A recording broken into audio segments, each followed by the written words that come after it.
Welcome friends. இப்போ நம்ம ஸ்க்ரீனில் பார்த்துக்க மாதிரி ஒரு பேபிஸ்க்கு பர்த்டேவோ இல்லை நீங்கள் யாருக்கு பர்த்டே விஷ் பண்ணலாம் உங்களுக்கு இந்த மாதிரி ஒரு வீடியோ வந்து எப்படி சிம்பிளாக எடிட் பண்ணுறதுன்னு பார்க்க போகிறோம். சேனலுக்கு இப்போ தான் ஃபஸ்ட் டைம் வந்திருக்கீங்கன்னா சப்ஸ்கிரைப் பண்ணிவிட்டு வீடியோக்கும் ஒரு லைக் பண்ணிவிடுங்க. இப்போ வீடியோக்குள்ளே போயிடலாம். ஸோ ஃபஸ்ட்டு வந்து ப்ளே ஸ்டோரில் இன்ஷாட் அப்ளிகேஷன் இருக்கும், அதை இன்ஸ்டால் பண்ணி ஓப்பன் பண்ணிக்கோங்க. ஸோ ஓப்பன் பண்ணிங்கன்னா கொலேஜ்ன்ற ஆப்ஷன் இருக்கும், அதை செலக்ட் பண்ணுங்கள். அதில் ஸ்டிச்சுன்னு ஒரு ஆப்ஷன் இருக்கும், அதை கிளிக் பண்ணுங்கள். இப்போ நீங்கள் யார் ஃபோட்டோஸ்லாம் எடிட் பண்ணலான்னு இருக்கீங்களோ பர்த்டேவுக்கு, ஸோ அவங்களோட ஃபோட்டோஸை ஒன் பை ஒன்னாக செலக்ட் பண்ணிக்கோங்க. ஸோ நீங்கள் ஒரு 5 ஃபோட்டோஸ் இல்லை அப்படின்னா ஒரு 4 ஃபோட்டோஸ் அந்த மாதிரி வந்து செலக்ட் பண்ணிக்கலாம். ஸோ அதுக்கேற்ற மாதிரி தான் நம்ம வந்து இதை வந்து ஆல்பம் மாதிரி செட் பண்ண போகிறோம். ஸோ அதனால் நீங்கள் வந்து நான் இப்போ எக்ஸாம்பிளுக்கு பார்த்தீங்கன்னா ஒரு 5 ஃபோட்டோஸ் வந்து செலக்ட் பண்ணிக்கிறேன். ஸோ ஃபோட்டோ செலக்ட் பண்ணிட்டு டிக் ஆப்ஷனை கொடுத்துக்கோங்க. உங்களுக்கு இந்த மாதிரி தான் கீழே ரேஷியோஸ் இப்படி ஷோ ஆகும். ஸோ இங்கே இந்த கீழே பாருங்கள் லே அவுட் ஆப்ஷன் இருக்கும், அதை கிளிக் பண்ணிவிட்டு அதில் செகண்ட் லே அவுட்டை கிளிக் பண்ணி இந்த மாதிரி சைடாக ஸ்லைட் பண்ணுற மாதிரி வச்சுக்கோங்க. இப்போ ஒவ்வொரு ஃபோட்டோவும் பார்த்தீங்கன்னா சைட்லலாம் ஸ்பேஸ் இருக்கும், அந்த ஃபோட்டோவை டச் பண்ணி ஸ்பேஸ் இருக்கிறத கொஞ்சம் கிராப் பண்ணிக்கோங்க. ஏன்னா நம்ம வந்து கிராப் பண்ணிட்டீங்க அப்படின்னா கொஞ்சம் பார்க்க நல்லாயிருக்கும், அந்த ஸ்பேஸ் எல்லாமே கொஞ்சம் கிளியரான மாதிரி இருக்கும். ஸோ அதனால் கரெக்டாக வந்துட்டு அந்த ரொம்ப ஃபேஸ் அதிகமாக உங்களுக்கு ஃபோட்டோஸில் சைடில் தெரியுது அப்படின்னா அதெல்லாம் கொஞ்சம் கிராப் பண்ணிக்கோங்க. ஒவ்வொரு ஃபோட்டோவும் கரெக்டாக ஃபேஸ் தெரியுதான்றதெல்லாம் செக் பண்ணிக்கோங்க. அப்படி தெரியல அப்படின்னா ஒவ்வொரு ஃபோட்டோவாக டச் பண்ணி உங்களுக்கு தேவையான அளவுக்கு நீங்கள் கிராப் பண்ணிக்கலாம். இப்போ மேலே எக்ஸ்போர்ட் ஆப்ஷனை கிளிக் பண்ணி ஃபோட்டோவை சேவ் பண்ணிவிட்டு ஹோம் ஆப்ஷனுக்கு வந்துடுங்க. இப்போ ஃபோட்டோன்ற கேட்டகரி செலக்ட் பண்ணி நியூ ஆப்ஷனை கிளிக் பண்ணுங்கள். நீங்கள் எந்த ஃபோட்டோவை பேக்ரவுண்ட் எரேஸ் பண்ணலான்னு நினைக்கிறீங்களோ அந்த எனி ஒன் ஃபோட்டோவை செலக்ட் பண்ணிக்கோங்க. ஸோ நீங்கள் பேக்ரவுண்ட் எரேஸ் பண்ண போகிற ஃபோட்டோவை செலக்ட் பண்ணிட்டு கீழே ஸ்க்ரோல் பண்ணுங்கள், கட் அவுட்டுன்னு இருக்கும், அது செலக்ட் பண்ணிட்டீங்கன்னா உங்கள் ஃபோட்டோவோட பேக்ரவுண்ட் வந்து ரிமூவ் ஆகிடும். இப்போது டிக் ஆப்ஷனை கொடுத்துட்டு மேலே எக்ஸ்போர்ட் ஆப்ஷனை கிளிக் பண்ணி இந்த ஃபோட்டோவும் சேவ் பண்ணிவிட்டு ஹோம் ஆப்ஷனுக்கு வந்துடுங்க. இப்போ ஃபோட்டோன்ற கேட்டகரி செலக்ட் பண்ணி நியூ ஆப்ஷனை கிளிக் பண்ணுங்கள். நீங்கள் எந்த ஃபோட்டோவை பேக்ரவுண்ட் எரேஸ் பண்ணீங்களோ அதனோட ஒரிஜினல் ஃபோட்டோவை செலக்ட் பண்ணிக்கோங்க. ஸோ பேக்ரவுண்ட் எரேஸ் பண்ணாமல் இருக்கும் அந்த ஃபோட்டோ செலக்ட் பண்ணிட்டு கீழே கேன்வாஸை கிளிக் பண்ணி 9:16 ரேஷியோ கொடுத்துட்டு அந்த ஃபோட்டோவை ஃபுல் ஸ்க்ரீனுக்கு ஜூம் பண்ணிக்கோங்க. இப்போது டிக் ஆப்ஷனை கொடுத்துருங்க. கீழே அட்ஜஸ்ட்மெண்ட்டை கிளிக் பண்ணுங்கள். ஸ்டேச்சுரேஷனை ஃபுல்லாக மைனஸ் பண்ணுங்கள், கான்ட்ராஸ்ட்டையும் மைனஸ் பண்ணிட்டு லைட்னஸையும் ஃபுல்லாக மைனஸ் பண்ணிவிட்டு அப்படியே அதிலே ஸ்க்ரோல் பண்ணுங்கள். விக்னேட்டுன்னு இருக்கும், அதை ஃபுல்லாக இன்க்ரீஸ் பண்ணிட்டு டிக் ஆப்ஷனும் கொடுத்துருங்க. இப்போ கீழே ஸ்க்ரோல் பண்ணுங்கள், பிப் ஆப்ஷன் இருக்கும். நம்ம வந்து ஒரு 4 ஃபோட்டோ வந்து கொலேஜ் பண்ணியிருந்திருப்போம், அந்த ஃபோட்டோவை செலக்ட் பண்ணிக்கோங்க. நான் வந்து 5 ஃபோட்டோவாக பண்ணியிருக்கேன். அதை செலக்ட் பண்ணிவிட்டு கரெக்டாக ஜூம் பண்ணி அந்த ஸ்க்ரீன் அளவு செட் ஆகுதான்றதை பாருங்கள். செட் ஆச்சு அப்படின்னா உங்களுக்கு ரெட் பார்டர் மாதிரி ஷோ ஆகும், அப்போ உங்களுக்கு கரெக்டாக வந்து இருக்கும். இப்போ நீங்கள் இந்த மாதிரி ஃபோட்டோவை மேலே இந்த மாதிரி செட் பண்ணிக்கோங்க. இப்போ பார்த்தீங்கன்னா உங்களுக்கு தெரிஞ்சிருக்கும். ஸோ இந்த மாதிரி செட் பண்ணிக்கோங்க. இப்போ பிப் ஆப்ஷனை கிளிக் பண்ணுங்கள். நெக்ஸ்ட் ஒன் ஃபோட்டோவை நம்ம சும்மா வந்து ஆட் பண்ணிக்கலாம் ஆல்பம் மாதிரி மேலே வந்து செட் பண்ணிக்கிறதுக்கு. ஸோ அதுக்கு நீங்கள் ஏதாவது ஒரு ஃபோட்டோவை செலக்ட் பண்ணிக்கோங்க. ஸோ ஃபோட்டோ செலக்ட் பண்ணிட்டு கீழே கிராப் ஆப்ஷனை கிளிக் பண்ணுங்கள். அதில் 4:3 ரேஷியோ இருக்கும், அதை செலக்ட் பண்ணிவிட்டு உங்கள் ஃபோட்டோவை அதுக்கேற்ற மாதிரி கிராப் பண்ணிக்கோங்க. ஸோ எந்த அளவுக்கு வேணுமோ அந்த அளவுக்கு கரெக்டாக கிராப் பண்ணிவிட்டு டிக் ஆப்ஷனை கொடுங்க. கீழே மாஸ்க் ஆப்ஷன் இருக்கும், அதை செலக்ட் பண்ணிவிட்டு அதில் தேர்ட் ஆப்ஷனை கிளிக் பண்ணுங்கள். தேர்ட் ஆப்ஷனை கிளிக் பண்ணிட்டு சைட்லலாம் உங்கள் ஃபோட்டோஸ் வந்து கிராப் ஆகிருக்கான்றதெல்லாம் ஒன்ஸ் இந்த மாதிரி பாருங்கள். பார்த்துட்டு கீழே மாஸ்க் ஆப்ஷன் இருக்கும், ஸோ அதை வந்து லைட்டாக இன்க்ரீஸ் பண்ணிக்கோங்க.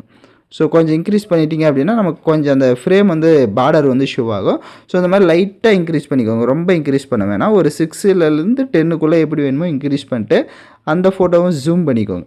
ஜூம் பண்ணி இதை வந்து மேலே இந்த மாதிரி செட் பண்ணிக்கோங்க. ஸோ மேலே கரெக்டாக அந்த மாதிரி சென்டரில் இருக்கிற மாதிரி இந்த மாதிரி செட் பண்ணிக்கோங்க.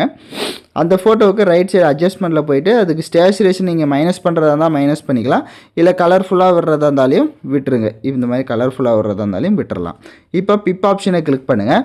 இப்போ நம்ம பேக்ரவுண்ட் எரேஸ் பண்ணி வச்சுருப்போம், அந்த ஃபோட்டோவை செலக்ட் பண்ணிவிட்டு அதை ஜூம் பண்ணிவிட்டு அதை இந்த மாதிரி செட் பண்ணிக்கோங்க. இப்போ எப்படி நான் செட் பண்ணியிருக்கேன்றதை பார்த்தீங்கன்னா தெரியும். ஸோ இந்த மாதிரி கரெக்டாக வந்து செட் பண்ணிவிட்டு மறுபடியும் கீழே பிப் ஆப்ஷனை கிளிக் பண்ணுங்கள். இந்த வீடியோவுக்கு நான் யூஸ் பண்ணியிருக்க எல்லா மெட்டீரியல் டிஸ்கிரிப்ஷனில் டெலிகிராம் குரூப் லிங்க் இருக்குது, அந்த குரூப்பில் இப்போ ஸ்க்ரீனில் ஷோ ஆகிற மாதிரி சர்ச் பண்ணுங்கள். இந்த வீடியோக்கான மெட்டீரியல் வரும், நீங்கள் யூஸ் பண்ணிக்கோங்க. ஷேடோ பிஎன்ஜி கொடுத்துருப்பேன், அதை செலக்ட் பண்ணிவிட்டு கீழே ஸ்க்ரோல் பண்ணுங்கள். பிளண்ட் ஆப்ஷன் வரும், அதில் ஸ்க்ரீன் ஆப்ஷனை கொடுங்க. ஸோ நீங்கள் ஒயிட்டாகவும் கொடுத்துக்கலாம், அப்படி இல்லை அப்படின்னா மல்டிபிள் ஆப்ஷன் கொடுத்துட்டிங்கன்னா இந்த மாதிரி பிளாக் அண்ட் ஒயிட்டாகவும் வந்துடும். ஸோ உங்களுக்கு பிளாக் அண்ட் ஒயிட் வேணுமா இல்லை ஒயிட் வேணுமா டிசைட் பண்ணிவிட்டு டிக் ஆப்ஷனை கொடுத்துட்டு இதை அப்படியே ரொட்டேட் பண்ணிக்கிறேன். நான் வந்து பிளாக்கில் வந்து கொடுத்துக்கிறேன். இந்த மாதிரி ரொட்டேட் பண்ணிட்டு இதை ஜூம் பண்ணிக்கோங்க. அந்த ஸ்க்ரீனால் ஜூம் பண்ணிட்டு கீழே லைட்டாக ஷேடோ தெரியணும், ஏன்னா நம்ம கீழே தான் டெக்ஸ்ட்லாம் ஆட் பண்ண போகிறோம். ஸோ அதனால் கீழே இந்த மாதிரி ஷேடோ மாதிரி செட் பண்ணியிருக்கேன். செட் பண்ணிவிட்டு இப்போ பேக்கில் வர ஆப்ஷன் இருக்கும், அதை கொடுத்து பேக்கில் வந்துருக்கேன். இப்போ டெக்ஸ்ட் ஆப்ஷனை கிளிக் பண்ணுங்கள். ஹாப்பி பர்த்டே அப்படின்னு வந்து டெக்ஸ்ட் பண்ணிக்கிறேன். ஸோ இப்போ எக்ஸாம்பிளுக்கு நான் ஹாப்பி பர்த்டேன்னு கொடுத்துட்டு பக்க கலர் ஆப்ஷன் இருக்கும், நீங்கள் ஒயிட் கலரே கொடுத்துக்கோங்க. இதே நீங்கள் ஒயிட் கொடுத்துருந்தீங்க அப்படின்னா அதுக்கு பிளாக் கலராக கொடுத்துக்கோங்க. அந்த ஷேடோ என்ன கலர் கொடுக்குறீங்களோ அதுக்கு ஆப்போசிட் கலராக கொடுத்துக்கோங்க. டபுள்யூ ஆப்ஷன் இருக்கும். டிஃபால்ட்டாக உங்களுக்கு நிறையா ஃபாண்ட்ஸ்லாம் ஷோ ஆகும். ஏதோ ஒரு போல்டான ஃபாண்ட்டை ஃபஸ்ட்டு செலக்ட் பண்ணிக்கோங்க. இப்போ நான் செலக்ட் பண்ணிவிட்டு அதை ஜூம் பண்ணிக்கிறேன். ஜூம் பண்ணிவிட்டு கீழே பார்த்தீங்கன்னா இந்த இடத்துல ஸ்பேஸ் இருக்குது. ஸோ இந்த இடத்துல கரெக்டாக வந்து நான் செட் பண்ணிடுறேன். ஸோ இப்போ பார்த்தீங்கன்னா உங்களுக்கு தெரிஞ்சிருக்கும். ஸோ இந்த மாதிரி செட் பண்ணிவிட்டு மறுபடியும் டெக்ஸ்ட் ஆப்ஷனை கிளிக் பண்ணுங்கள். ஸோ நீங்கள் யாருக்கு பர்த்டே மேக் பண்ண போகிறீங்களோ அவங்களோட நேம் வந்து நீங்கள் அந்த இடத்துல மென்ஷன் பண்ணிக்கோங்க. இப்போ எக்ஸாம்பிளுக்கு பார்த்தீங்கன்னா மை டியர்னு வந்து கொடுத்துக்கிறேன். இல்லைனா நீங்கள் வந்து இது பேபிஸ்க்கு மட்டும்தான் இல்லை, நீங்கள் யாருக்கு வேணாலும் எடிட் பண்ணிக்கலாம் இதை.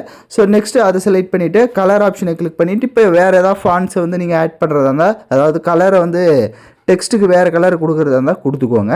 அதே மாதிரி ஃபாண்ட்ஸும் அதே மாதிரி தான். வேறு ஏதாவது ஸ்டைலிஷான ஃபாண்ட்டை இப்போ செலக்ட் பண்ணிவிட்டு டிக் ஆப்ஷனை கொடுத்துட்டு இப்போ அந்த டெக்ஸ்ட்டை ஜூம் பண்ணிவிட்டு கீழே அந்த மாதிரி செட் பண்ணிக்கோங்க. அந்த டெக்ஸ்ட்டு மேலேயே வந்து லைட்டாக டச் ஆகிற மாதிரி இருந்தாலும் ஓகே தான், ஒரு லுக்காக வந்து இருக்கும். இல்லை உங்களுக்கு அந்த டெக்ஸ்டுடைய கலரை மாற்றணும்னா எடிட் ஆப்ஷனை கிளிக் பண்ணிவிட்டு நீங்கள் அந்த கலர் வந்து வேறு ஏதாவது கலர் கொடுக்குறீங்கனாலும் இந்த மாதிரி வந்து ஆட் பண்ணிக்கோங்க. ஸோ இப்போ நம்ம ஹாப்பி பர்த்டே நேமும் ஆட் பண்ணியாச்சு. மறுபடியும் டெக்ஸ்ட் ஆப்ஷனை கிளிக் பண்ணுங்கள். இப்போ ஏதாவது எமோஜஸை நீங்கள் ஆட் பண்ணுறீங்க அப்படின்னா ஏதாவது எமோஜஸை செலக்ட் பண்ணுங்கள். ஸோ எமோஜி செலக்ட் பண்ணிட்டு டிக் ஆப்ஷனை கொடுத்துட்டு அதை வந்துட்டு அதோட சைஸை கொஞ்சம் இன்க்ரீஸ் பண்ணி இப்போ நான் எப்படி செட் பண்ணியிருக்கேனோ மேலே கொஞ்சம் ஸ்பேஸ் இருக்குல்ல, ஸோ அந்த இடத்துல இதை வந்து நம்ம இந்த மாதிரி கொஞ்சம் ஆட் பண்ணிக்கலாம். அந்த ஃப்ரேமுக்கு சென்டரில் இந்த மாதிரி ஆட் பண்ணிவிட்டு அந்த அந்த எமோஜிக்கு பார்க்கவே பென்சில் ஐக்கான இருக்கும், அதை கிளிக் பண்ணி காப்பி பண்ணிக்கோங்க. காப்பி பண்ணிவிட்டு ஆப்போசிட்டில் இந்த மாதிரி செட் பண்ணிக்கோங்க. ஸோ இந்த இடத்துல நீங்கள் வேறு எமோஜிஸ் ஆட் பண்ணுறதா இருந்தாலும் ஆட் பண்ணிக்கலாம். இல்லை இதே எமோஜி இருக்கிறதா இருந்தாலும் நீங்கள் விடுறதா இருந்தாலும் விட்டுருங்க. இப்போ மேலே எக்ஸ்போர்ட் ஆப்ஷனை கிளிக் பண்ணி சேவ் பண்ணிக்கோங்க.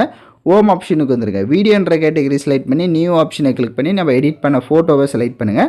டியூரேஷன் எத்தனை செகண்ட் வேணுமோ அத்தனை செகண்டுக்கு ட்ராக் பண்ணிவிட்டு பிப் ஆப்ஷனை கிளிக் பண்ணுங்கள். வீடியோட ஃபஸ்ட்டுக்கு வந்துட்டு உங்களுக்கு ஹார்ட் எஃபெக்ட் வீடியோ வந்து கொடுத்துருப்பேன். அந்த வீடியோவை செலக்ட் பண்ணிவிட்டு அதை ஃபுல் ஸ்க்ரீன் கொடுங்க. அதில் இருக்க வால்யூமை ஃபுல்லாக மைனஸ் பண்ணிவிட்டு பேக்கில் வந்துடுங்க. பிளண்ட் ஆப்ஷனில் போய்ட்டு ஸ்க்ரீன் ஆப்ஷனுக்கு கொடுத்துட்டு டிக் ஐக்கான கொடுங்க. லைட்டாக மூவ் பண்ணிங்கன்னா உங்களுக்கு கலர்ஃபுல்லாக ஹார்ட் ஷோ ஆகும். இதே உங்களுக்கு கலர்ஃபுல்லாக அந்த ஹார்ட் வேணாம் அப்படின்னா கீழே அட்ஜஸ்ட்மெண்ட், அது ஃபில்டரில் போய்ட்டு அட்ஜஸ்ட்மெண்ட்டில் போய்ட்டு ஸ்டேச்சுரேஷன் ஃபுல்லாக மைனஸ் பண்ணிவிட்டு இப்போ நீங்கள் மூவ் பண்ணி பார்த்தீங்கன்னா அந்த பிளாக் அண்ட் ஒயிட்டாக உங்களுக்கு ஹார்ட் எல்லாம் ஷோ ஆகும்.